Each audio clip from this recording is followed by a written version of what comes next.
Ngibingelele kuwe mlaleli, ngiyathemba ukuthi uyaphila-ke. Mina ngizocela kuwe-ke laphana-ke ukuthi-ke uma ngabe usamusha leli khasi-ke leli-ke wenze okulungile-ke laphana-ke ungixhase-ke phela-ke ucindezele-ke ibhathini nje usubscribe nje, akubizi imali kumahhala nje okhishwa nesenti-ke elimnyama-ke leli-ke khona uzokwazi ukuthi-ke uyithole zonke-ke iy'ndaba-ke ezintsha-ke esizokulethela zona-ke kulo-ke leli khasi-ke leli-ke. So ongakwenza-ke nje lapho-ke uthi-ke ucindezele ibhathini usubscribe njengamanje-ke.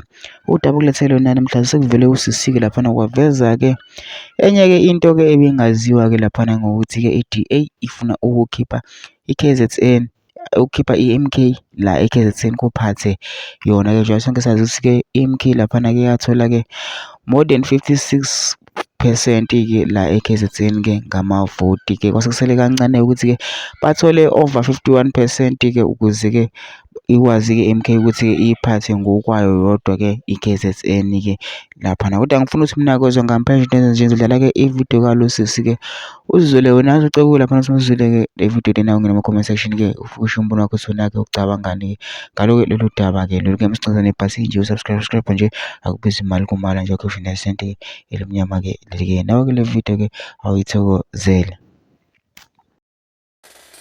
Okay, so I've got another update. I was watching an interview with Gayton McKenzie. I think it's ABC News if I'm not mistaken. And he's just explaining on how they want to form a coalition in KZN and exclude the MK.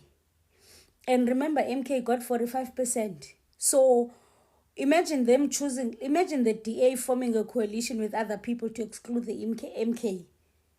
Hi Shem, I feel like they are also just asking for war. They are asking for disruption.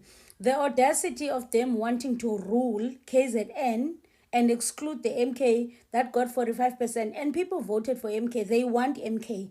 Imagine the country will burn. The country will burn, son, because there's no way. I don't think Abantu BaKwaZulu Natal would allow other parties to rule without MK. Hey.